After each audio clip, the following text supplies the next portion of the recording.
অবহেলিত এক সাহাবীর মৃত্যুতে কাঁদলেন প্রিয় নবী হযরত মুহাম্মদ সাল্লাল্লাহু আলাইহি ওয়াসাল্লাম।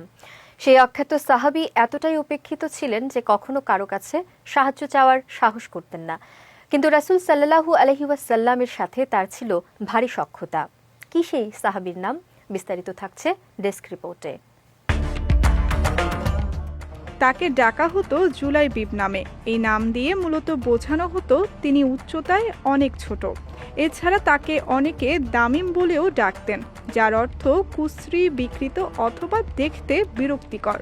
এছাড়া তার বংশ পরিচয়ও কেউ জানত না। তিনি এতটাই অবহেলিত ছিলেন যে কখনো কারো কাছে সাহায্য চাওয়ার সাহস করতেন না। কিন্তু রাসূল সাল্লাল্লাহু আলাইহি ওয়াসাল্লামের সঙ্গে তার ছিল ভারী সখ্যতা। কেউ তাকে পছন্দ না করলেও তিনি প্রিয় নবীর খুব ঘনিষ্ঠ একজন সাহাবী ছিলেন। দেখতে কুৎসিত ও কোনো বংশমর্যাদা না থাকায় কেউই জুলাইবিবের সঙ্গে নিজের মেয়ের বিয়ে দিতে চাইতেন না। তাই মন খারাপ করে তিনি একদিন প্রিয় নবীকে বলেই ফেললেন, ইয়া রাসূলুল্লাহ, আমি যদি জান্নাতে যেতে পারি তাহলে কি আমি হুর বিয়ে করতে পারবো? তার মন খারাপ বুঝতে পেরে রাসূল সাল্লাল্লাহু আলাইহি ওয়াসাল্লাম তাকে জিজ্ঞেস করলেন, জুলাইবিব, আমি কি তোমার বিয়ের ব্যবস্থা করব?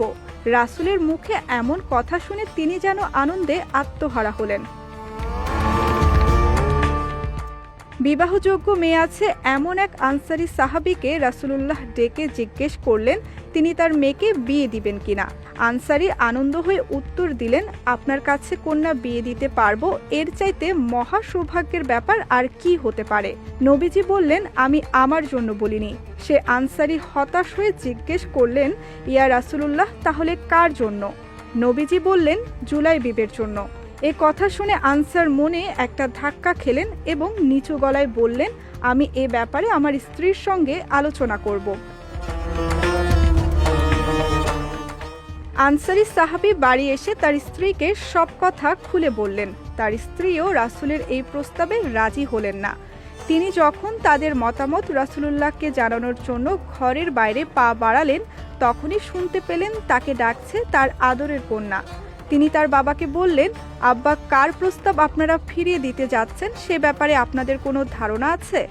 আপনারা কি ভুলে গেছেন যে আল্লাহ ও তার রাসূলকে অমান্য করল সে পথভ্রষ্ট হবে? তিনি জানালেন নবীজির পাঠানো প্রস্তাবের ব্যাপারে তার কোনো দ্বিমত নেই এবং তিনি জুলাইবিবকে বিয়ে করতে রাজি। অবশেষে বিয়ে হলো জুলাইবিবের। এর কিছুদিন পরেই শুরু হলো যুদ্ধ। ঘরে নতুন বউকে রেখে জুলাইবিব আল্লাহ ও রাসূলের জন্য ঝাঁপিয়ে পড়লেন যুদ্ধে। যুদ্ধ শেষে সবাই যখন নিজেদের প্রিয় মুখগুলো খুঁজছিল, তখন রাসূলুল্লাহ বললেন, তোমরা কাকে কাকে হারিয়েছ? তারা বললেন, ইয়া রাসূলুল্লাহ, আমরা অমুক অমুককে হারিয়েছি। রাসূল বললেন, আমি হারিয়েছি আমার জুলাইবিবকে।